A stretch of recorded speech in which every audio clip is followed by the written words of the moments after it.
മലപ്പുറം ജില്ലയിലായിരുന്നു കേരളത്തെ ഒന്നടങ്കം നടുക്കിയ സംഭവം ഉണ്ടായത്.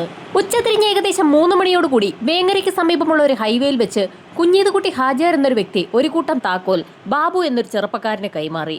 താക്കോൽ കൂട്ടം കിട്ടിയ സന്തോഷത്തിൽ ബാബു തന്റെ സുഹൃത്തായ ഷിബുവിനൊപ്പം വാഹനത്തിൽ കയറി അവിടെ നിന്നും പോവുകയും ചെയ്തു. അർദ്ധരാത്രി പിന്നിട്ട സമയത്ത് ആളുകളുടെയൊന്നും ശ്രദ്ധയിൽപ്പെടാത്ത ഒരു സ്ഥലത്ത് ബാബുവും ഷിബുവും കൂടി ചേർന്ന് ഒരു കുഴിയെടുക്കുകയും കൈവശമുണ്ടായിരുന്ന ബാഗിൽ നിന്നും പാറ പൊട്ടിക്കുന്നതിനും മറ്റുമായി ഉപയോഗിക്കുന്ന വെടിമരുന്ന് പുറത്തെടുക്കുകയും അവിടെ ഒരു കുഴി കുഴിച്ച ശേഷം അതിലേക്ക് ആ വെടിമരുന്ന് വെക്കുകയും അതിന് തീ കൊടുക്കുകയും ചെയ്തു. ഏതാനും നിമിഷങ്ങൾക്കകം തന്നെ അതിഭീകര ശബ്ദത്തിൽ അത് പൊട്ടിത്തെറിക്കുകയും ചെയ്തു. ആ ശബ്ദം കേൾക്കത്തക്കവണ്ണം സമീപ പ്രദേശത്തൊന്നും ആൾതാമസമില്ലാത്തതുകൊണ്ട് തന്നെ അങ്ങനെ ഒരു സ്ഫോടനം നടന്ന വിവരം ആ പ്രദേശത്തുള്ള ആരും തന്നെ അറിഞ്ഞതുമില്ല. അവരുടെ പ്ലാൻ വിജയിച്ചു എന്ന് മനസ്സിലാക്കിയ സംഘം തൊട്ടടുത്ത ദിവസം അർദ്ധരാത്രി പിന്നിട്ട സമയത്ത് ആ പ്രദേശത്ത് തന്നെയുള്ള ഹോട്ടൽ സുഹൈമയ്ക്ക് മുൻപിൽ വാഹനവുമായി എത്തി. ആ പ്രദേശത്തു നിന്നും ആളുകളൊക്കെ ഒഴിഞ്ഞുവെന്ന് മനസ്സിലാക്കിയ സംഘം വാഹനത്തിൽ നിന്ന് പുറത്തിറങ്ങുകയും കൂട്ടത്തിലുണ്ടായിരുന്ന ബാബു എന്ന വ്യക്തി ഹോട്ടലിന്റെ മുകളിലത്തെ നിലയിൽ പ്രവർത്തിക്കുന്ന ഗ്രാമീൺ ബാങ്കിന് സമീപത്തേക്ക് എത്തുകയും ചെയ്തു. കൈവശം കരുതിയിരുന്ന ഫ്ലാഷ് ലൈറ്റ് ഉപയോഗിച്ച് ബാങ്കിന്റെ ജനൽപാളികളിലൂടെ ബാബു അകത്തേക്ക് നോക്കിക്കൊണ്ടിരുന്നു. അകത്തുള്ള കാര്യങ്ങളൊക്കെ വിശദമായി മനസ്സിലാക്കുന്നതിനിടയിലായിരുന്നു ബാങ്കിനുള്ളിലെ സ്ട്രോങ് റൂം ബാബുവിന്റെ ശ്രദ്ധയിൽപ്പെട്ടത്. ബാങ്കിലെ സ്ട്രോങ് റൂമിന്റെ പൊസിഷൻ വ്യക്തമായി മനസ്സിലാക്കിയ ബാബു അവിടെ നിന്നും താഴെ ഇറങ്ങി. ബാബുവും ഷിബുവും ചേർന്ന് താഴത്തെ നിലയിൽ പ്രവർത്തിക്കുന്ന ഹോട്ടലിന്റെ വാതിൽ കൈവശമുണ്ടായിരുന്ന താക്കോൽ ഉപയോഗിച്ച് തുറന്നു. ആ ഹോട്ടൽ താൽക്കാലികമായി നടത്തിക്കൊള്ളാമെന്ന് പറഞ്ഞുകൊണ്ടായിരുന്നു അതിന്റെ ഉടമയിൽ നിന്നും ബാബു താക്കോൽ കൂട്ടം വാങ്ങിയത്. ഹോട്ടലിനുള്ളിലേക്ക് കയറിയ ബാബു കൃത്യമായി അളന്ന് തിട്ടപ്പെടുത്തിയ രീതിയിൽ ഓരോ സ്റ്റെപ്പുകളായി കൃത്യമായി മുൻപോട്ട് വെക്കുകയും മുകളിലത്തെ നിലയിലെ ബാങ്കിന്റെ സ്ട്രോങ് റൂം വരുന്ന അതേ ഭാഗത്ത് താഴത്തെ നിലയിൽ നിലയുറപ്പിക്കുകയും ചെയ്തു. താൻ നിൽക്കുന്ന ഇതേ സ്ഥാനത്ത് മുകളിലത്തെ നിലയിൽ ബാങ്കിന്റെ ലോക്കറാണ് ഉള്ളതെന്നുള്ള കാര്യം ബാബു സുഹൃത്തായ ഷിബുവിനോട് പറഞ്ഞു. ആ സ്ഥാനം തെറ്റിപ്പോകാതിരിക്കുന്നതിനായി ആ ഭാഗത്ത് ഒരടയാളത്തിനായി അവിടെയുള്ള ഒരു കസേര എടുത്തു വെക്കുകയും ചെയ്തു. കസേരയുടെ മുകളിലേക്ക് കയറി നിന്ന ബാബു സീലിംഗിൽ ചൂണ്ടിക്കാണിച്ചുകൊണ്ട് ആ ഭാഗമാണ് നമ്മൾ തുറക്കാൻ പോകുന്നതെന്ന് ഷിബുവിനെ അറിയിക്കുകയും ചെയ്തു. ശേഷം അവരവരുടെ പ്ലാനിന്റെ ആദ്യഘട്ട നടപടിയെന്നോണം കൈവശം കരുതിയിരുന്ന കുറെ ന്യൂസ് പേപ്പറുകൾ പുറത്തെടുക്കുകയും ആ ഹോട്ടലിന്റെ ഗ്ലാസ് ഇട്ട ജനാലകളൊക്കെ ന്യൂസ് പേപ്പർ ഉപയോഗിച്ച് മറയ്ക്കുകയും ചെയ്തു. ഹോട്ടലിന്റെ പുറത്തുകൂടി നടന്നു പോകുന്ന വ്യക്തികൾക്ക് അകത്തെന്താണ് നടന്നുകൊണ്ടിരിക്കുന്നതെന്ന് മനസ്സിലാക്കാൻ കഴിയാത്ത രീതിയിലാണ് ന്യൂസ് പേപ്പറുകൾ ഒട്ടിച്ചിരിക്കുന്നത്. ജനാലകളിലൊക്കെ ന്യൂസ് പേപ്പറുകൾ ഒട്ടിച്ച ശേഷം ഇരുവരും ഹോട്ടലിന് പുറത്തേക്കിറങ്ങി. ആ പ്രദേശമൊക്കെ വിശദമായി ഒന്ന് നിരീക്ഷിക്കുന്നതിനിടയിലായിരുന്നു തൊട്ടടുത്ത് നിർമ്മാണ പ്രവർത്തനങ്ങൾ നടക്കുന്ന ഒരു കെട്ടിടം ബാബുവിന്റെ ശ്രദ്ധയിൽ പതിഞ്ഞത്. ആ കെട്ടിടത്തിന്റെ മുൻഭാഗത്തായി കുറേയധികം മണലുകളും കൊണ്ടിറക്കിയിട്ടുണ്ട്. ഇരുവരും ചേർന്ന് അവിടെ നിന്ന് തന്നെ 2 ചാക്ക് സംഘടിപ്പിച്ച് അതിൽ നിന്നും കുറേയധികം മണലുകൾ ഹോട്ടലിന്റെ മുൻഭാഗത്തേക്ക് എത്തിക്കുകയും ചെയ്തു. അതിനുശേഷം അവിടെ ഒരു ബോർഡും വെച്ചു. ഹോട്ടലിൽ നിർമ്മാണ പ്രവർത്തനങ്ങൾ നടക്കുന്നതുകൊണ്ട് താൽക്കാലികമായി ഹോട്ടൽ അടച്ചിരിക്കുകയാണെന്നുള്ള പ്ലക്കാർഡായിരുന്നു ബാബു അവിടെ സ്ഥാപിച്ചത്. ഹോട്ടലിൽ നവീകരണ പ്രവർത്തനങ്ങൾ നടക്കുകയാണെന്ന് ആ ബോർഡ് കാണുന്ന ആർക്കും തോന്നും. അത്രയും ചെയ്ത ശേഷം ഇരുവരും അവരുടെ വാഹനത്തിൽ കയറി അവിടെ നിന്നും പോയി. ഇതിനിടയിൽ ഹോട്ടലിലെ ആവശ്യത്തിന് ഷവർമ ഉണ്ടാക്കുന്നതിനായി അതിനുള്ള മെഷീൻ വാങ്ങുന്നതിനായി ബാബു ഷഹബാസ് എന്നൊരു വ്യക്തിയെ കാണുകയും ചെയ്തിരുന്നു. മെഷീൻ കിട്ടുന്ന സാഹചര്യത്തിൽ തന്നെ അറിയിക്കണമെന്ന് പറഞ്ഞുകൊണ്ട് ബാബു തന്റെ ടെലിഫോൺ നമ്പർ ഷഹബാസിന്റെ ഡ്രൈവറിന് നൽകിയതിനു ശേഷം അവിടെ നിന്നും കടന്നുപോയി. തൊട്ടടുത്ത ദിവസം രാത്രി 7 മണിയോടുകൂടി ബാബുവും ഷിബുവും അവരുടെ സുഹൃത്തായ രാധാകൃഷ്ണനും അയാളുടെ ഭാര്യ കനകേശ്വരിയും സുഹൈമ ഹോട്ടലിന് മുൻപിൽ വന്നിറങ്ങി. ആളുകളുടെ ശ്രദ്ധയിൽപ്പെടാതെ ഒരു ടാർപോളിൻ ഷീറ്റ് ഉപയോഗിച്ച് വാഹനം മൂടുകയും ചെയ്തു. അതിനുശേഷം സംഘം അകത്തേക്ക് കയറി വാതിലടച്ചു. ഹോട്ടലിനുള്ളിൽ നേരത്തെ അടയാളമായി വെച്ചിരുന്ന കസേര എടുത്തു മാറ്റി അവിടെ ഒരു ടേബിൾ കൊണ്ടുവന്നിട്ടു. ടേബിളിന് മുകളിലേക്ക് കസേര വെച്ചതിന് ശേഷം ബാബു ആ കസേരയിൽ കയറി നിന്ന് ഡ്രില്ലിംഗ് ജോലി ആരംഭിച്ചു. സീലിംഗ് തുറക്കുക എന്നുള്ളത് തീർത്തും ശ്രമകരമായ ഒരു ദൗത്യമായിരുന്നു. സീലിംഗിൽ 8 ഹോളുകളാണ് ഡ്രില്ലിംഗ് മെഷീൻ ഉപയോഗിച്ച് ബാബു ഇട്ടത്. ആ 8 ഹോളുകളിലേക്കും പാറ പൊട്ടിക്കുന്നതിനായി ഉപയോഗിക്കുന്ന തോട്ട പോലെയുള്ള വസ്തു കയറ്റി വെക്കുകയും ചെയ്തു. അതിന്റെ തിരികളെല്ലാം ചേർത്ത് ഒന്നിച്ച് കണക്ട് ചെയ്ത് ഒരു ഫ്യൂസാക്കി മാറ്റിയിരിക്കുകയാണ്. ഉത്സവകാലമായതുകൊണ്ട് തന്നെ അമ്പലത്തിലേക്കുള്ള ഘോഷയാത്ര അതുവഴി കടന്നുവരും.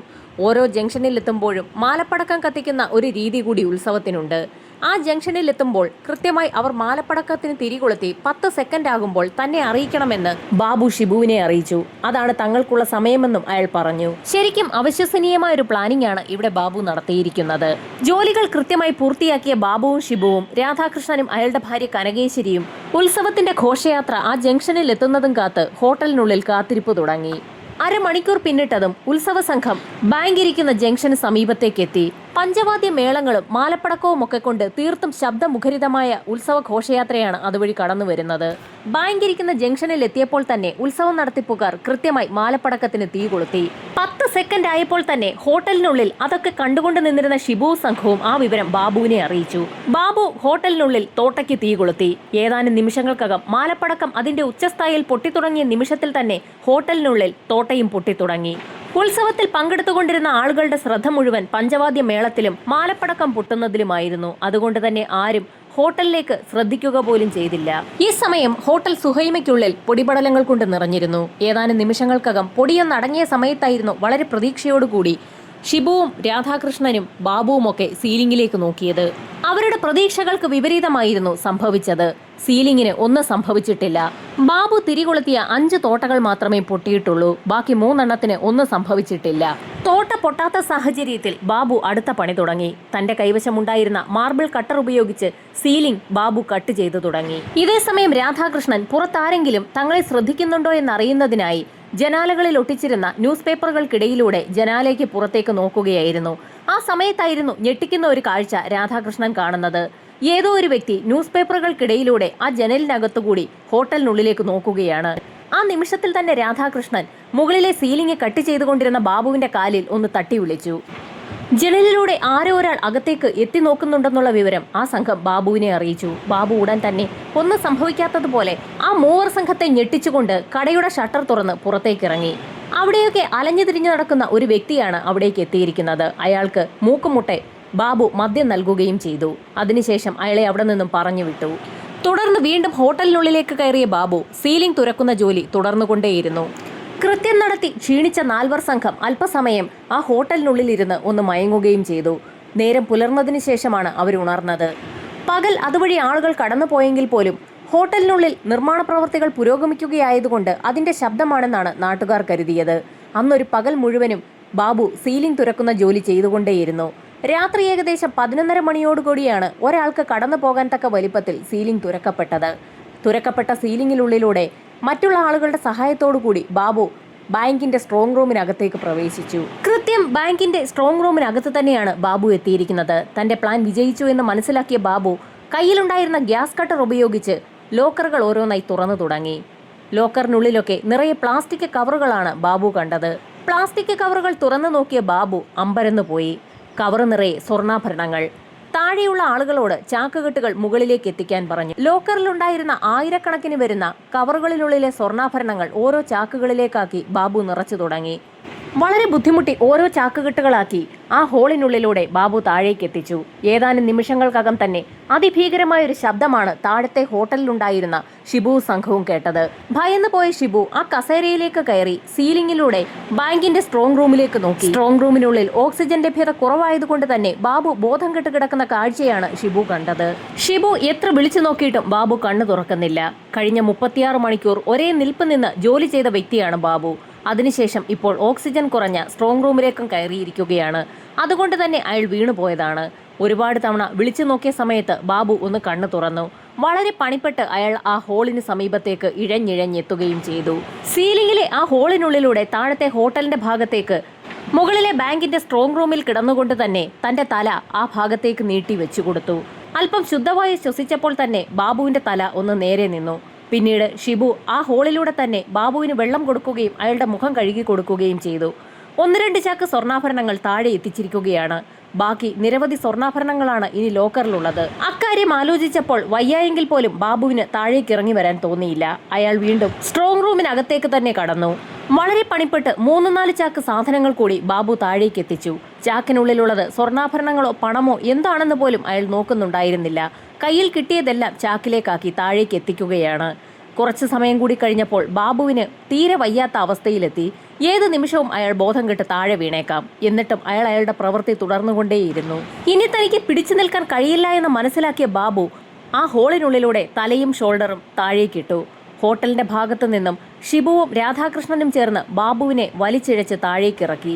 ബാക്കിയുള്ള ആളുകളോട് ആ ചാക്കുകെട്ടുകളൊക്കെ തങ്ങൾ വന്ന കാറിലേക്ക് നിറയ്ക്കാൻ ബാബു ആവശ്യപ്പെട്ടു. ചാക്കുകെട്ടുകളൊക്കെ വാഹനത്തിൽ നിറച്ച ശേഷം എല്ലാവരും കൂടി ഹോട്ടലിൽ നിന്നും പുറത്തേക്കിറങ്ങി. പെട്ടെന്നായിരുന്നു ബാബു ഹോട്ടലിന്റെ ക്യാഷ് കൗണ്ടറിൽ പൊടി പറ്റിക്കിടക്കുന്ന ഭാഗത്ത് എന്തോ എഴുതുന്നത് മറ്റുള്ള ആളുകളുടെ ശ്രദ്ധയിൽപ്പെട്ടത്.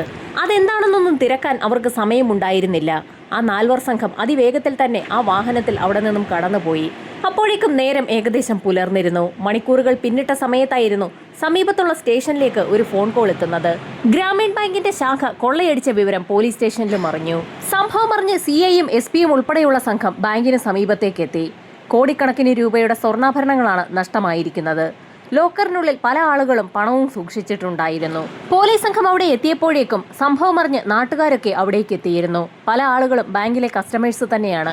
ബാങ്കിലെ ലോക്കറിൽ സൂക്ഷിച്ചിട്ടുള്ളതും പണയം വെച്ചിട്ടുള്ളതുമായിട്ടുള്ള ആഭരണങ്ങളെല്ലാം മിസ്സായിരിക്കുകയാണ്. ബാങ്കിനുള്ളിലേക്ക് കടന്ന പോലീസ് സംഘം സ്ട്രോങ് റൂമിനകത്തേക്ക് കയറിയപ്പോൾ തന്നെ നടക്കുന്ന ഒരു കാഴ്ചയാണ് കണ്ടത്.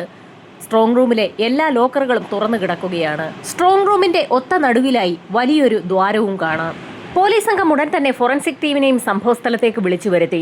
ഫോറൻസിക് ടീമും പോലീസ് സംഘവും ചേർന്ന് ബാങ്കും സ്ട്രോങ് റൂമും വിശദമായ പരിശോധനയ്ക്ക് വിധേയമാക്കിയ ശേഷം താഴത്തെ നിലയിലുള്ള ഹോട്ടൽ സുഹൈമയുടെ അടുത്തേക്ക് എത്തി. ഹോട്ടലിന്റെ പൂട്ട് തകർത്താണ് പോലീസ് സംഘവും ഫോറൻസിക് ടീമും ഹോട്ടലിനുള്ളിലേക്ക് പ്രവേശിച്ചത്. ഹോട്ടലിനകമാകെ പൊടി പിടിച്ച് കിടക്കുകയാണ്. ഹോട്ടലിനകത്ത് വെടിമരുന്നിന്റെ ഗന്ധവുമുണ്ട്. തോട്ട ഉപയോഗിച്ച് സീലിംഗിൽ ദ്വാരങ്ങൾ ഉണ്ടാക്കി അവിടെ വെച്ച് പൊട്ടിച്ചിരിക്കുകയാണെന്നും പിന്നീട് മാർബിൾ കട്ടർ ഉപയോഗിച്ച് അവിടം കട്ട് ചെയ്ത് സീലിംഗ് മാറ്റിയിരിക്കുകയാണെന്നും പോലീസ് സംഘത്തിന് വ്യക്തമായി. ബാങ്കിനുള്ളിൽ നിന്നും പോലീസ് സംഘത്തിന് വിരലടയാളം ഒന്നും തന്നെ ശേഖരിക്കാൻ കഴിഞ്ഞില്ല. ഈ സമയത്തായിരുന്നു SP-ക്ക് ഒരു സംശയം തോന്നിയത്. ബാങ്കിന്റെ സ്ട്രോങ് റൂമിന്റെ അടിഭാഗം കൃത്യമായി തുറക്കണമെങ്കിൽ ആ ബാങ്കുമായി ബന്ധമുള്ള ഏതെങ്കിലും വ്യക്തികൾ തന്നെയാകാം മോഷണത്തിന് പിന്നിലെന്ന് പോലീസ് ഉറച്ചു. ഒന്നുകിൽ ബാങ്കിന്റെയും ഹോട്ടലിന്റെയും ഒക്കെ സ്കെച്ച് ആ വ്യക്തിയുടെ കൈവശം കിട്ടിയിരിക്കണം. അതല്ലെങ്കിൽ ബാങ്കിൽ ജോലിയുള്ള ഏതെങ്കിലും വ്യക്തികൾ കൃത്യമായ ഇൻഫർമേഷൻ ആ റോബറി നടത്തിയ വ്യക്തികൾക്ക് നൽകിയിരിക്കണം. ഈ സമയത്തായിരുന്നു സംഭവസ്ഥലത്തേക്ക് ഡോഗ് സ്ക്വാഡിനെ എത്തിച്ചത്. ഡോഗ് സ്ക്വാഡ് ആ ഹോട്ടലിലൊക്കെ മണം പിടിച്ച സമയത്തായിരുന്നു ഒരു ജോഡി സ്ലിപ്പറുകൾ പോലീസ് നായയുടെ ശ്രദ്ധയിൽപ്പെട്ടത്. ആ ചെരുപ്പിൽ മണം പിടിച്ച പോലീസ് നായ ഹോട്ടലിന് പുറത്തേക്കിറങ്ങി ഓടിത്തുടങ്ങി. കള്ളനെ ഇപ്പോൾ തന്നെ പോലീസ് സംഘം പിടികൂടുമെന്ന വിശ്വാസത്തിൽ നാട്ടുകാരും പോലീസുകാർക്കൊപ്പം ഓടിത്തുടങ്ങി. പോലീസ് നായ അതിന്റെ ഓട്ടം അവസാനിപ്പിച്ചത് സമീപത്തുള്ള കൺസ്ട്രക്ഷൻ വർക്ക് നടന്നുകൊണ്ടിരിക്കുന്ന കെട്ടിടത്തിന് സമീപത്താണ്. ആ കൺസ്ട്രക്ഷൻ നടക്കുന്ന ബിൽഡിങ്ങിനുള്ളിൽ കുറ്റവാളികൾ ഒളിച്ചിരിക്കുന്നുണ്ടാകാമെന്ന് കരുതിയ പോലീസ് സംഘം ഒന്ന് തയ്യാറെടുക്കുകയും കെട്ടിടത്തിനുള്ളിലേക്ക് കടക്കുകയും ചെയ്തു. എന്നാൽ ആ ബിൽഡിങ്ങിൽ നിന്നും പോലീസ് സംഘത്തിന് ഒന്നും തന്നെ കിട്ടിയില്ല. ആരെയും കണ്ടെത്താനും കഴിഞ്ഞില്ല. ഇതേ സമയം തന്നെ ബാങ്കിൽ പോലീസ് സംഘം ബാങ്ക് ജീവനക്കാരെയൊക്കെ ചോദ്യം ചെയ്യുകയായിരുന്നു. ചോദ്യം ചെയ്യലിൽ പോലീസ് സംഘത്തിന് ഞെട്ടിക്കുന്ന ഒരു കാര്യമാണ് മനസ്സിലായത്. 79 കിലോ സ്വർണ്ണാഭരണങ്ങളാണ് ബാങ്കിൽ നിന്നും നഷ്ടപ്പെട്ടിരിക്കുന്നത്. ഇതിനു പുറമെ 25 ലക്ഷം രൂപയും ക്യാഷായി നഷ്ടമായിരിക്കുകയാണ്. കേരളത്തെ ഒന്നടങ്കം ഞെട്ടിച്ച ചേലാമ്പ്ര ബാങ്ക് കൊള്ളയുടെ വിവരങ്ങൾ നാടാകെ പരന്നു. സ്ട്രോങ് റൂം വിശദമായി പരിശോധിച്ചപ്പോഴായിരുന്നു ലോക്കറുകളുടെ ഇടയിൽ കുറെ സ്വർണ്ണാഭരണങ്ങൾ ഉടക്കിക്കിടക്കുന്നത് പോലീസിന്റെ ശ്രദ്ധയിൽപ്പെടുന്നത്. ബാബു സ്ട്രോങ് റൂമിൽ നിന്നും ആഭരണങ്ങൾ മോഷ്ടിക്കുന്നതിനിടയിൽ അയാളുടെ കയ്യിൽ നിന്നും നഷ്ടമായതാണ് ആ സ്വർണ്ണാഭരണങ്ങൾ. കൃത്യമായി പറഞ്ഞാൽ ഏകദേശം 3 കിലോയോളം സ്വർണ്ണാഭരണങ്ങളാണ് അലമാരികൾക്കും ലോക്കറുകൾക്കും ഇടയിൽ നിന്ന് പോലീസ് സംഘത്തിന് ലഭിച്ചത്. 3 കിലോ സ്വർണ്ണാഭരണം തിരികെ ലഭിച്ച സാഹചര്യത്തിൽ 76 കിലോ സ്വർണ്ണാഭരണമാണ് മിസ്സായിരിക്കുന്നതെന്ന് പോലീസ് വിലയിരുത്തി. ഈ സമയത്തായിരുന്നു സംഭവങ്ങളൊക്കെ അറിഞ്ഞുകൊണ്ട് കെട്ടിടത്തിന്റെ ഉടമയായ ഹാജിയാർ സംഭവസ്ഥലത്തെത്തിയത്. ഹാജിയാരുടെ ഉടമസ്ഥതയിലുള്ള ഹോട്ടലിന്റെ താക്കോൽ ആരാണ് കൈവശപ്പെടുത്തിയതെന്നായിരുന്നു പോലീസ് സംഘം ചോദിച്ചത്. അത് ബാബുവാണെന്നുള്ള കാര്യം അയാൾ പോലീസിനോട് വ്യക്തമാക്കി. സാധാരണയായി ആളുകൾക്ക് വീടും സ്ഥാപനവുമൊക്കെ വാടകയ്ക്ക് കൊടുക്കുന്ന സമയത്ത് അവരുടെ ID പ്രൂഫ് വാങ്ങിവെക്കുന്ന പതിവുണ്ട്. ഇവിടെ ഹാജിയാരാകട്ടെ അതൊന്നും വാങ്ങിവെച്ചിട്ടുമില്ല. ബാബുവിന്റെ ടെലിഫോൺ നമ്പർ അയാൾ പറഞ്ഞിരുന്നെങ്കിലും താൻ മറന്നുപോയെന്ന് ഹാജിയാർ പോലീസിനോട് വ്യക്തമാക്കി. എന്നാൽ പോലീസുകാർക്ക് ആശാവഹമായ മറ്റൊരു കാര്യം ഹാജിയാർ പറയുകയും ചെയ്തു. ഷവർമയുണ്ടാക്കുന്ന മെഷീൻ വാങ്ങുന്നതിനായി ബാബു ഷഹബാസിന്റെ ഡ്രൈവറെ സമീപിച്ചിട്ടുണ്ട്. അയാൾക്ക് ഫോൺ നമ്പറും കൊടുത്തിട്ടുണ്ട്. അതുകൊണ്ട് തന്നെ ഷഹബാസിന്റെ ഡ്രൈവറോട് ചോദിച്ചാൽ ഒരുപക്ഷെ ബാബുവിന്റെ നമ്പർ കിട്ടാൻ സാധ്യതയുണ്ടെന്ന് ഹാജിയാർ പോലീസിനോട് പറഞ്ഞു. ആ നിമിഷത്തിൽ തന്നെ ഷഹബാസിന്റെ ഡ്രൈവറെ സംഭവസ്ഥലത്തേക്ക് എത്തിക്കാൻ പോലീസ് സംഘം നിർദ്ദേശം നൽകി. ഇതിനിടയിൽ ഹാജിയാർ ബാബു തനിക്ക് അഡ്വാൻസായി തന്ന 50,000 രൂപ പോലീസ് സംഘത്തിന് കൈമാറുകയും ചെയ്തു. ആ നോട്ടുകെട്ടുകൾ വിശദമായി പരിശോധിച്ച പോലീസ് സംഘത്തിന് അതിലെ റാപ്പറിൽ അടിച്ചിട്ടുള്ള സീലിൽ നിന്നും കോഴിക്കോട് ഡിസ്ട്രിക്ട് കോഓപ്പറേറ്റീവ് ബാങ്കിന്റെ നോട്ടുകെട്ടുകളാണ് അതെന്ന് വ്യക്തമായി. ആ നോട്ടുകെട്ടുകൾ പിൻവലിച്ച വ്യക്തി ആരെന്ന് കണ്ടെത്തിയാൽ കേസ് അതിവേഗത്തിൽ തെളിയിക്കാൻ കഴിയുമെന്നും SP അടങ്ങുന്ന സംഘം ഉറച്ചു വിശ്വസിച്ചു. നേരത്തെ ഹോട്ടൽ നടത്തിക്കൊണ്ടിരുന്ന മൊയ്തീൻകുട്ടി ഹാജി എന്ന വ്യക്തിയാണ് ബാബുവിനെ തനിക്ക് പരിചയപ്പെടുത്തിയതെന്നുള്ള കാര്യം കൂടി ഹാജിയാർ പോലീസുകാരോട് പറഞ്ഞു. ഉടൻ തന്നെ നേരത്തെ ഹോട്ടൽ നടത്തിക്കൊണ്ടിരുന്ന മൊയ്തീൻകുട്ടി ഹാജിയെ സംഭവസ്ഥലത്തെത്തിച്ച് പോലീസ് സംഘം ചോദ്യം ചെയ്തു. ഹോട്ടൽ നഷ്ടത്തിലായിരുന്ന സമയത്താണ് താൻ ബാബുവിനെ പരിചയപ്പെട്ടതെന്നും അയാൾ ഒരു ജെനുവിനായ വ്യക്തിയാണെന്ന് തനിക്ക് തോന്നിയതുകൊണ്ടാണ് ഹോട്ടൽ അയാളെ ഏൽപ്പിക്കാൻ ഹാജിയാരോട് താൻ പറഞ്ഞതെന്നും അയാൾ പോലീസിനോട് പറഞ്ഞു. അവരെ ചോദ്യം ചെയ്തുകൊണ്ടിരിക്കുന്നതിനിടയിലായിരുന്നു ഷഹബാസിന്റെ ഡ്രൈവറായ ഉസ്മാനെ പോലീസ് സംഘം സംഭവസ്ഥലത്തേക്ക് എത്തിച്ചത്. ഉസ്മാനിൽ നിന്നും പോലീസ് സംഘത്തിന് ബാബുവിന്റെ നമ്പർ കിട്ടി. അത് മാത്രവുമല്ല, ബാബു സഞ്ചരിച്ച വാഹനത്തിന്റെ നമ്പറും ഉസ്മാൻ പോലീസിന് കൈമാറി. ആ മൂവർ സംഘത്തിന്റെ സഹായത്തോടുകൂടി തന്നെ പോലീസ് സംഘം ബാബുവിന്റെ സ്കെച്ച് വരച്ചു തുടങ്ങി. ബാബു എപ്പോഴും ഒരു കറുത്ത തൊപ്പി ധരിക്കാറുണ്ട്. അയാൾ എപ്പോഴും തൊപ്പിയുടെ മുൻഭാഗം താഴേക്ക് വലിച്ചു വെക്കാറുണ്ട്. ബാബുവിന്റെ മാനറിസങ്ങളൊക്കെ കൃത്യമായി തന്നെ ഉസ്മാൻ ശ്രദ്ധിച്ചിട്ടുണ്ട്. തങ്ങൾക്കറിയാവുന്ന കാര്യങ്ങളെല്ലാം മൂവർ സംഘം പോലീസിന് മുൻപാകെ പറഞ്ഞുകൊടുത്തു. അത് മാത്രവുമല്ല, ബാബുവിന്റെ കീഴ്ചുണ്ടിന്റെ ഭാഗം വളഞ്ഞിരിക്കുകയാണ്. അക്കാര്യങ്ങൾ കൂടി ഉൾപ്പെടുത്തിയാണ് വിദഗ്ധരടങ്ങുന്ന സംഘം ബാബുവിന്റെ സ്കെച്ച് വരച്ചത്. ബാബുവിന്റെ സ്കെച്ച് വരച്ചു തീർന്നതും ആ മൂവർ സംഘം അതുതന്നെയാണ് ബാബുവെന്ന് പോലീസുകാരോട് ഉറപ്പിച്ചു പറഞ്ഞു. ഈ സമയത്തായിരുന്നു ഹോട്ടലിനുള്ളിൽ പരിശോധന നടത്തിക്കൊണ്ടിരുന്ന പോലീസുകാരിൽ ഒരാൾ പുറത്തേക്ക് വന്ന് SP ഒരു കാര്യം പറയുന്നത്. SP അയാൾ ഹോട്ടലിന്റെ ക്യാഷ് കൗണ്ടറിലേക്കാണ് കൂട്ടിക്കൊണ്ടുപോയത്. ക്യാഷ് കൗണ്ടറിലെ പൊടി പിടിച്ച മേശയുടെ ഭാഗത്ത് ജയ് മാവോ എന്ന് എഴുതി വെച്ചിരിക്കുന്നത് കാണിക്കാനാണ് പോലീസ് സംഘം SP കൂട്ടിക്കൊണ്ടുപോയത്. മാവോയിസ്റ്റുകളാണ് ബാങ്ക് കൊള്ളയടിച്ചതെന്ന് സൂചിപ്പിക്കുന്ന രീതിയിലുള്ള വാക്കുകളാണ് അവിടെ എഴുതി വെച്ചിരിക്കുന്നത്. നാട്ടുകാരെ വിശദമായി ചോദ്യം ചെയ്യുന്നതിനിടയിലായിരുന്നു ബ്രിജിത്ത് എന്നൊരു ചെറുപ്പക്കാരൻ പോലീസിന് നിർണായകമായ ഒരു മൊഴി നൽകിയത്. ബാങ്ക് റോബറി പുറത്തറിയുന്നതിന്റെ തൊട്ട് തലേ ദിവസം രാത്രിയിൽ ബാങ്കിന് സമീപത്തുകൂടി നടന്നു പോകുന്നതിനിടയിൽ ആരൊക്കെയോ ഹോട്ടലിനുള്ളിൽ നിന്ന് സംസാരിക്കുന്നത് താൻ കേട്ടു എന്നും ഹോട്ടലിനുള്ളിൽ എന്തോ ഡ്രില്ല് ചെയ്യുന്ന സൗണ്ടും താൻ കേട്ടു എന്നും അയാൾ പോലീസിനോട് പറഞ്ഞു. ഹോട്ടലിനുള്ളിൽ റിപ്പയറിംഗ് വർക്കുകൾ നടക്കുന്നു എന്ന് എഴുതി വെച്ചിരിക്കുന്നത് കൊണ്ട് താൻ കൂടുതലായി അതിനെക്കുറിച്ച് അന്വേഷിക്കാൻ പോയില്ല എന്നും അയാൾ പോലീസിന് മൊഴി നൽകി. ബാങ്ക് റോബറിയുടെ പിന്നിൽ ബാബു മാത്രമല്ല, അയാൾക്കൊപ്പം കൂടുതൽ ആളുകളുണ്ടെന്നും ഇതിൽ നിന്ന് പോലീസിന് വ്യക്തമായി. ഇതോടൊപ്പം തന്നെ പ്രദേശവാസിയായ മറ്റൊരു വ്യക്തി ബാബുവിനെ ഹോട്ടലിന് മുൻപിൽ കണ്ടതായി പോലീസിന് മൊഴി നൽകി. പോലീസ് അന്വേഷണം വിപുലമാക്കുകയും ബാബുവിന്റെ സ്കെച്ച് മീഡിയകൾ വഴി പ്രദർശിപ്പിക്കുകയും ചെയ്തു. ബാബു ഉപയോഗിച്ചിരുന്ന കാറിന്റെ നമ്പർ കേന്ദ്രീകരിച്ച് RT ഓഫീസിൽ പോലീസ് സംഘം അന്വേഷണം നടത്തിയപ്പോൾ ഞെട്ടിക്കുന്ന വിവരങ്ങളാണ് പുറത്തു വന്നത്. ബാബുവിന്റെ കാറിൽ ഉപയോഗിച്ചിരിക്കുന്നത് വ്യാജ നമ്പറാണ്. ഇതോടൊപ്പം തന്നെ മറ്റൊരു വിവരം കൂടി RT ഓഫീസിൽ നിന്ന് പോലീസ് സംഘം കളക്ട് ചെയ്തു. ബാബു ഉപയോഗിച്ചിരുന്നത് സിൽവർ നിറത്തിലുള്ള മാരുതി സെൻ കാറാണ്. അത്തരത്തിൽ എത്ര കാറുകൾ മലപ്പുറം RTOയിൽ രജിസ്റ്റർ ചെയ്തിട്ടുണ്ടെന്നുള്ള വിവരം കൂടി പോലീസ് സംഘം കളക്ട് ചെയ്തു. ഇതേസമയം തന്നെ മറ്റൊരു സംഘം പോലീസുകാർ ബാബു ഹാജിയാർക്ക് നൽകിയ നോട്ടുകെട്ടുകൾ കേന്ദ്രീകരിച്ച് ഒരു അന്വേഷണം നടത്തി. കോഴിക്കോട് ഡിസ്ട്രിക്ട് കോഓപ്പറേറ്റീവ് ബാങ്കിന്റെ നോട്ടുകളാണ് ബാബു ഹാജിയാർക്ക് നൽകിയിരിക്കുന്നത്. 100ന്റെ നോട്ടുകൾ ബാങ്കിൽ നിന്നും കൊണ്ടുപോയത് ഒരു സ്ത്രീയാണെന്നുള്ള ഇൻഫർമേഷൻ കൂടി പോലീസിന് കിട്ടി. സംഭവത്തിൽ ഒരു സ്ത്രീ കൂടി ഉൾപ്പെട്ടിട്ടുണ്ടെന്ന് പോലീസിന് ഇതിൽ നിന്നും വ്യക്തമായി. ബാബുവിന്റെ മൊബൈൽ നമ്പർ കേന്ദ്രീകരിച്ച് നടത്തിയ അന്വേഷണത്തിൽ ഞെട്ടിക്കുന്ന ചില കാര്യങ്ങളാണ് പുറത്തു വന്നത്. ആ ഫോണിൽ നിന്നും 3 പേർക്ക് മാത്രമേ കോളുകൾ പോയിട്ടുള്ളൂ.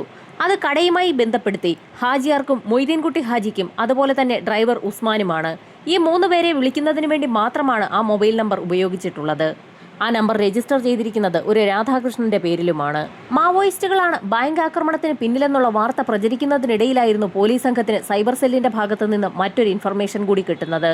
ആ മൊബൈൽ ഫോണിലേക്ക് സംഭവം നടന്ന ദിവസം രാത്രി 1 മണിയോടുകൂടി ആന്ധ്രാപ്രദേശിലെ നെല്ലൂരിൽ നിന്നും ഒരു ഫോൺ കോൾ എത്തിയിട്ടുണ്ട്. നക്സലൈറ്റുകളുടെ കേന്ദ്രമാണ് നെല്ലൂർ. അവിടെ നിന്നും ആരാണ് രാധാകൃഷ്ണന്റെ ഫോണിലേക്ക് വിളിച്ചതെന്ന് പോലീസിന് സംശയം തോന്നി. പോലീസ് സംഘം അന്ന് രാത്രി തന്നെ മൊബൈലിന്റെ ഉടമയായ രാധാകൃഷ്ണനെ കസ്റ്റഡിയിലെടുത്തു. അയാൾ ബാബു അല്ലേ എന്ന് ചോദിച്ച് പോലീസ് സംഘം അയാളെ ചോദ്യം ചെയ്തെങ്കിലും താൻ ബാബു അല്ല, രാധാകൃഷ്ണനാണെന്നും ആ നമ്പർ താൻ കുറെ നാളുകൾക്ക് മുൻപ് ഉപയോഗിക്കുന്നത് നിർത്തിയെന്നും അയാൾ പോലീസിനോട് പറഞ്ഞു. ആന്ധ്രയിലെ നെല്ലൂരിലുള്ള ആരെങ്കിലും രാധാകൃഷ്ണന് പരിചയക്കാരുണ്ടോ എന്നുള്ള പോലീസിന്റെ ചോദ്യത്തിന് തനിക്ക് അങ്ങനെ ആരെയും പരിചയമില്ല എന്നും അയാൾ പോലീസിനോട് പറഞ്ഞു. എന്നാൽ ഇതേ സമയം തന്നെ പോലീസ് സംഘം ആന്ധ്രയിലെ നെല്ലൂരിൽ നിന്നും ഹരിദാസ് എന്നൊരു ചെറുപ്പക്കാരനെ കസ്റ്റഡിയിലെടുത്തിരുന്നു. സംഭവം നടന്ന ദിവസം രാത്രി 1 മണിക്ക് രാധാകൃഷ്ണൻ എന്ന വ്യക്തിയുടെ നമ്പറിലുള്ള ഫോണിലേക്ക് വിളിച്ചിരിക്കുന്നത് ഹരിദാസ് എന്ന ചെറുപ്പക്കാരനാണ്. ഹരിദാസിനെ പോലീസ് സംഘം കസ്റ്റഡിയിലെടുത്ത് ചോദ്യം ചെയ്തപ്പോൾ അയാൾ മറ്റൊരു കഥയാണ് പറഞ്ഞത്. കുറെ നാളുകൾക്ക് മുൻപ് ഹരിദാസും രാധാകൃഷ്ണനും തമ്മിൽ പരിചയത്തിലുണ്ടായിരുന്ന സമയത്ത് രാധാകൃഷ്ണൻ ഹരിദാസിന്റെ കയ്യിൽ നിന്നും 5000 രൂപ കടം വാങ്ങിയിരുന്നു. അതിൽ 4000 രൂപ മാത്രമാണ് ഹരിദാസ് തിരിച്ചു കൊടുത്തത്. സംഭവം നടന്ന രാത്രിയിൽ മദ്യപിച്ചുകൊണ്ടിരിക്കുന്നതിനിടയിലായിരുന്നു രാധാകൃഷ്ണൻ 1000 രൂപ തരാനുള്ള കാര്യം ഹരിദാസിന് ഓർമ്മ വന്നത്. ആ നിമിഷത്തിലായിരുന്നു ഹരിദാസ് രാധാകൃഷ്ണന്റെ ഫോണിലേക്ക് വിളിച്ചത്. എന്നാൽ ഫോൺ എടുത്ത വ്യക്തിക്ക് രാധാകൃഷ്ണന്റെ ശബ്ദമല്ലായിരുന്നു എന്നും തനിക്കതിൽ സംശയം തോന്നിയെന്നും ഹരിദാസ് പോലീസിനോട് പറഞ്ഞു. അത് മാത്രവുമല്ല, ഹരിദാസ് നെല്ലൂരിലേക്ക് പോയിട്ട് ഏതാനും ദിവസങ്ങൾ മാത്രമേ ആയിട്ടുമുള്ളൂ. അയാൾ നെല്ലൂരിലേക്ക് പോയ വിവരം രാധാകൃഷ്ണനൊട്ട് അറിഞ്ഞിട്ടുമുണ്ടായിരുന്നില്ല. രാധാകൃഷ്ണനും ഹരിദാസുമൊക്കെ സംഭവത്തിൽ നിരപരാധികളാണെന്ന് പോലീസിന് വ്യക്തമായി. അവരെ വിട്ടയക്കുന്നതിന് മുൻപ് തന്നെ രാധാകൃഷ്ണൻ ആർക്കാണ് മൊബൈൽ ഫോൺ വിറ്റതെന്നുള്ള കാര്യം കൂടി പോലീസ് അന്വേഷിച്ച് മനസ്സിലാക്കി. കോഴിക്കോടുള്ള ഒരു കടയിലാണ് രാധാകൃഷ്ണൻ സിമ്മോടുകൂടി തന്റെ ഫോൺ വിറ്റത്. സിം ഉൾപ്പെടെ ആ മൊബൈൽ ഫോൺ വിറ്റ സമയത്ത് തന്നെ സിം ഡീആക്ടിവേറ്റ് ചെയ്യണമെന്നുള്ള കാര്യം രാധാകൃഷ്ണൻ കടയുടമയോട് പറഞ്ഞിരുന്നു. എന്നാൽ അയാൾ അക്കാര്യം ഒട്ട് ചെയ്തതുമില്ല.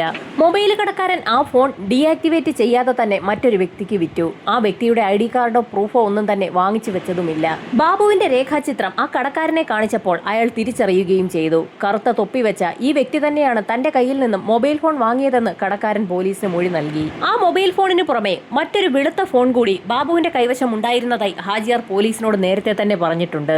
അതുകൊണ്ട് തന്നെ രാധാകൃഷ്ണൻ എന്ന വ്യക്തിയുടെ പഴയ മൊബൈൽ ഫോൺ ബാബു ഉപയോഗിച്ചിരുന്ന പ്രദേശങ്ങളിലൊക്കെ ബാബുവിന്റെ യഥാർത്ഥ ഫോണും ഉപയോഗിക്കാൻ സാധ്യതയുണ്ട്. രാധാകൃഷ്ണന്റെ ആ പഴയ മൊബൈൽ ഫോൺ ബാബു കൽപ്പറ്റയിലും പരിസര പ്രദേശങ്ങളിലുമൊക്കെ ഉപയോഗിച്ചിട്ടുണ്ട്. അതുകൊണ്ട് തന്നെ ബാബു ഉണ്ടായിരുന്ന മറ്റ് സ്ഥലങ്ങളിലെയൊക്കെ ടവർ ലൊക്കേഷനിൽ എത്തിയിട്ടുള്ള മൊബൈൽ ഫോണുകൾ കേന്ദ്രീകരിച്ച് ഒരു അന്വേഷണം നടത്താൻ പോലീസ് സംഘം സൈബർ സെല്ലിന് നിർദ്ദേശം നൽകി. 3 കോളുകൾ വിളിക്കുന്നതിന് വേണ്ടി മാത്രമാണ് രാധാകൃഷ്ണൻ എന്ന വ്യക്തിയുടെ ആ പഴയ ഫോണും സിം കാർഡും ബാബു ഉപയോഗിച്ചിട്ടുള്ളത്. അതേ ലൊക്കേഷനിൽ ബാബുവിന്റെ ഫോണും ആക്റ്റീവ് ആയിരുന്നിരിക്കണം. ബാബുവിന്റെ യഥാർത്ഥ ഫോണിന്റെ ടവർ ലൊക്കേഷൻ കണ്ടെത്തുക എന്നുള്ളത് പോലീസിനെ സംബന്ധിച്ചിടത്തോളം തീർത്തും ശ്രമകരമായ ഒരു ദൗത്യം തന്നെയായിരുന്നു. വേങ്ങരയിലും ചേലമ്പ്രയിലും ബാബു ഉണ്ടായിരുന്ന സമയമൊക്കെ കൃത്യമായി ഹാജിയാരും മൊയ്തീൻകുട്ടി ഹാജിയും ഉസ്മാനും ഒക്കെ പോലീസിനോട് പറഞ്ഞുകൊടുത്തു. ആ സമയത്തൊക്കെ മറ്റേ ഫോണും ആക്റ്റീവ് ആയിരിക്കണം. ബാബു കൃത്യമായും ചേലാമ്പ്രയിലും വേങ്ങരയിലുമുള്ള സമയത്ത് ആക്റ്റീവായിട്ടുള്ള മൊബൈൽ ഫോണുകളുടെ ഡീറ്റെയിൽസ് എടുത്ത പോലീസ് സംഘം പോലും നടുങ്ങിപ്പോയി. 20 ലക്ഷത്തിൽ പരം മൊബൈൽ ഫോണുകളുടെ ഡേറ്റകളാണ് പോലീസ് സംഘത്തിന് ലഭിച്ചത്. ഇതിൽ നിന്ന് ബാബുവിന്റെ ഫോൺ എങ്ങനെ കണ്ടെത്താനാകുമെന്ന് പോലും പോലീസ് സംശയിച്ചു. അതൊരു മിഷനായി തന്നെ SP അൻവർ ഹുസൈൻ ഏറ്റെടുത്തു. 20 ലക്ഷം ഫോൺ കോളുകളിൽ നിന്നും ബാബുവിന്റെ മൊബൈൽ ഫോൺ കണ്ടെത്താൻ തന്നെ അദ്ദേഹം തീരുമാനിച്ചു. പോലീസ് സംഘം രാവും പകലും ആ കോൾ ഡാറ്റ റെക്കോർഡുകൾ പരിശോധിച്ചുകൊണ്ടേയിരുന്നു. ഇതിനിടയിലായിരുന്നു ഹൈദരാബാദിൽ നിന്നും പോലീസിനെ തേടി ഒരു നിർണായക ഫോൺ കോൾ എത്തിയത്. ബാങ്ക് കൊള്ളയുമായി ബന്ധപ്പെട്ട് പോലീസ് സംഘം സമൂഹ മാധ്യമങ്ങളിൽ പങ്കുവച്ച ബാബു എന്ന വ്യക്തിയുടെ ചിത്രം കണ്ടുകൊണ്ടായിരുന്നു ഒരു വ്യക്തി ഹൈദരാബാദിൽ നിന്നും വിളിച്ചത്. ബാബുവിനെയും കൂടൊരു വ്യക്തിയെയും കൂടി ഹൈദരാബാദിൽ വെച്ച് താൻ കണ്ടു എന്നായിരുന്നു വിളിച്ച വ്യക്തി പറഞ്ഞത്. അയാളുടെ പേരോ ഡീറ്റെയിൽസോ ഒന്നും തന്നെ അയാൾ പോലീസിന് കൈമാറാതെ ഫോൺ കട്ട് ചെയ്യുകയും ചെയ്തു. SP-യുടെ നിർദ്ദേശപ്രകാരം ഒരു സംഘം പോലീസുകാർ ഉടൻ തന്നെ ഹൈദരാബാദിലേക്ക് പുറപ്പെട്ടു. കേരളത്തിൽ നിന്നുള്ള പോലീസ് സംഘം ഹൈദരാബാദിൽ എത്തുന്നതിന് മുൻപ് തന്നെ ഹൈദരാബാദിലെ ഡെക്കാൻ ലോഡ്ജിൽ ചില സംഭവങ്ങൾ കൂടി നടന്നു. അവിടെ ബാബുവിനെ കണ്ടു എന്ന് പറഞ്ഞ ലോഡ്ജിൽ ഒരു മുറിയിലെ താമസക്കാർ അസ്വാഭാവികമായ നിലയിൽ തലേ ദിവസം വൈകുന്നേരം ഹോട്ടലിൽ നിന്ന് പോയിട്ട് മടങ്ങിയെത്തിയിട്ടില്ല. റൂമാണെങ്കിൽ പുറത്തുനിന്ന് പൂട്ടിയ നിലയിലാണ്. സംശയം തോന്നിയ റൂം ബോയ് അക്കാര്യം ഉടൻ തന്നെ മാനേജരെ അറിയിക്കുകയും മാനേജർ അക്കാര്യം പോലീസിൽ അറിയിക്കുകയും ചെയ്തു. ഹൈദരാബാദ് പോലീസ് സംഘം ഹോട്ടലിലെത്തി പരിശോധന നടത്തിയത് ഡോഗ് സ്ക്വാഡും ബോംബ് സ്ക്വാഡുമായി വന്നാണ്. പരിശോധനയിൽ മുറിക്കുള്ളിൽ ബോംബൊന്നും ഇല്ല എന്ന് കണ്ടെത്തിയ സാഹചര്യത്തിൽ പോലീസ് സംഘം മുറിയുടെ പൂട്ട് തുറന്ന് അകത്തേക്ക് കയറി. അവിടെ നിന്നും കട്ടിലിലുണ്ടായിരുന്ന 2 ബാഗുകളാണ് പോലീസ് സംഘം കണ്ടെത്തിയത്. ബാഗ് തുറന്നു നോക്കിയ പോലീസ് സംഘം ഞെട്ടിപ്പോവുകയും ചെയ്തു. ബാഗ് നിറയെ പ്ലാസ്റ്റിക് കവറുകളിൽ പൊതിഞ്ഞ സ്വർണ്ണാഭരണങ്ങളായിരുന്നു. കവറുകളുടെ പുറത്ത് ചേലാമ്പ്ര സൗത്ത് ഗ്രാമീൺ മലബാർ ബാങ്കിന്റെ പേരും എഴുതിയിട്ടുണ്ട്. അതിനു പുറമെ ആ മുറിയിൽ നിന്നും ജയ് മാവോ എന്നെഴുതിയ ഒരു പേപ്പർ കൂടി പോലീസ് സംഘത്തിന് കിട്ടി. ഇതോടൊപ്പം തന്നെ സ്വർണം കൃത്യമായി വീതം വെക്കുന്നത് സംബന്ധിച്ച് ചില കണക്കുകൾ എഴുതിയ ഒരു പേപ്പറും കിട്ടി. ആ മുറിയിലുണ്ടായിരുന്ന താമസക്കാരെ കുറിച്ച് ഹൈദരാബാദ് പോലീസ് സംഘം ഹോട്ടലിന്റെ മാനേജരോട് തിരക്കുകയും ചെയ്തു. മുറിയിലുണ്ടായിരുന്ന വ്യക്തികൾ 2 ബാഗുമായി തലേ ദിവസം വൈകിട്ട് ഉടൻ മടങ്ങി വരാമെന്ന് പറഞ്ഞ് അവിടെ നിന്നിറങ്ങിയതാണ്. പിന്നീട് അവരെ കണ്ടിട്ടില്ല. പോലീസ് സംഘം ആ സ്വർണവുമായി സ്റ്റേഷനിലെത്തിയ സമയത്തായിരുന്നു കേരളത്തിൽ നിന്നുള്ള പോലീസ് സംഘം ഹൈദരാബാദിലെത്തുന്നത്. ഹൈദരാബാദ് ഡെക്കാൻ റെസിഡൻസിയിലെത്തിയ പോലീസ് സംഘത്തോട് അവിടെ ഹൈദരാബാദ് പോലീസ് സംഘം റെയ്ഡ് നടത്തി സ്വർണ്ണാഭരണങ്ങൾ പിടിച്ചെടുത്ത കാര്യം ഹോട്ടൽ മാനേജർ കേരള പോലീസിനോട് പറഞ്ഞു. തങ്ങളെത്താൻ വൈകിപ്പോയതോർത്ത് കേരള പോലീസ് ഒരു നിമിഷം ഒന്ന് വിഷമിച്ചെങ്കിലും ഉടൻ തന്നെ ഹൈദരാബാദ് സ്റ്റേഷനിലെത്തി അവിടെയുള്ള പോലീസുകാരുമായി കാര്യങ്ങൾ സംസാരിച്ചു. ഹൈദരാബാദ് പോലീസ് സംഘവുമായി വിശദമായി സംസാരിച്ചപ്പോൾ കേരള പോലീസിന് ഒരു കാര്യം വ്യക്തമായി. ബാങ്ക് റോബറിക്ക് പിന്നിൽ മാവോയിസ്റ്റുകളല്ല. മാവോയിസ്റ്റുകളുടെ ഓപ്പറേഷൻ ഒരു കാരണവശാലും ഈ രീതിയിലുമല്ല. മാവോയിസ്റ്റുകളാണ് ഇത് ചെയ്തതെന്ന രീതിയിൽ ഏതോ ചില വ്യക്തികൾ നടത്തിയ ബാങ്ക് കൊള്ളയാണിതെന്ന് ഹൈദരാബാദ് പോലീസ് സംഘം കേരള പോലീസിനോട് ഉറപ്പിച്ചു തന്നെ പറഞ്ഞു. ബാബു സംഘവും ഹൈദരാബാദിലുണ്ടെന്ന് പോലീസിനെ വിളിച്ചറിയിച്ച വ്യക്തി ആരാണെന്ന് കണ്ടെത്താൻ തന്നെ പോലീസ് തീരുമാനിച്ചു. അന്വേഷണത്തിൽ ഹൈദരാബാദിലുള്ള ഒരു പബ്ലിക് ടെലിഫോൺ ബൂത്തിൽ നിന്നാണ് ആ വ്യക്തി പോലീസിനെ വിളിച്ചതെന്ന് പോലീസ് സംഘം കണ്ടെത്തി. ആ ബൂത്തിന്റെ ഉടമ വ്യക്തിയെ തിരിച്ചറിയുകയും ചെയ്തു. അത് സാക്ഷാൽ ബാബു തന്നെയാണ്. ബാബുവിന്റെ ഫോട്ടോ കാണിച്ച നിമിഷത്തിൽ തന്നെ ആ വ്യക്തിയാണ് തന്റെ ബൂത്തിൽ നിന്നും മലയാളത്തിൽ സംസാരിച്ചതെന്ന് അയാൾ പോലീസിനോട് പറഞ്ഞു. ബാബു യഥാർത്ഥത്തിൽ പോലീസുകാരെ ഒന്ന് വട്ടം ചുറ്റിച്ചതാണ്. ബാബുവിനൊപ്പം ഹൈദരാബാദിലുണ്ടായിരുന്നത് ഷിബുവാണ്. ബാബുവും ഷിബുവും ഹൈദരാബാദിൽ നിന്നും കോഴിക്കോട്ടേക്ക് മടങ്ങിയെത്തി. കോഴിക്കോട്ടെത്തിയ ബാബുവും ഷിബുവും ചേർന്ന് ചില പുതിയ പദ്ധതികൾ ആസൂത്രണം ചെയ്തു. അതിന്റെ ഭാഗമായി ചെന്നൈയിലുള്ള തന്റെ സഹോദരിയുടെ മകനെ വിളിക്കുകയും പഴയ സ്വർണം ബൾക്കായി വാങ്ങാൻ കഴിയുന്ന വ്യക്തികളെ കണ്ടെത്തി അവരുടെ വിവരങ്ങൾ തന്നെ എത്രയും വേഗം അറിയിക്കണമെന്ന് ആവശ്യപ്പെടുകയും ചെയ്തു. അതിന്റെ ഭാഗമായി ബാബുവിന്റെ സഹോദരിയുടെ മകൻ അത്തരത്തിലുള്ള വ്യക്തികളെ കണ്ടെത്തുകയും ബാബുവിനെ അറിയിക്കുകയും ചെയ്തു. ബാബുവും ഷിബുവും ചേർന്ന് കൈവശമുള്ള സ്വർണത്തിന്റെ ഒരു ഭാഗം ചെന്നൈയിലെത്തിക്കുകയും മറ്റൊരു വ്യക്തിക്ക് കൈമാറി 35 ലക്ഷം രൂപ കൈപ്പറ്റുകയും ചെയ്തു. ശേഷം ആ തുകയുമായി ബാംഗ്ലൂരിലെത്തി ഒരു ഫ്ളാറ്റ് വാങ്ങുകയും ചെയ്തു.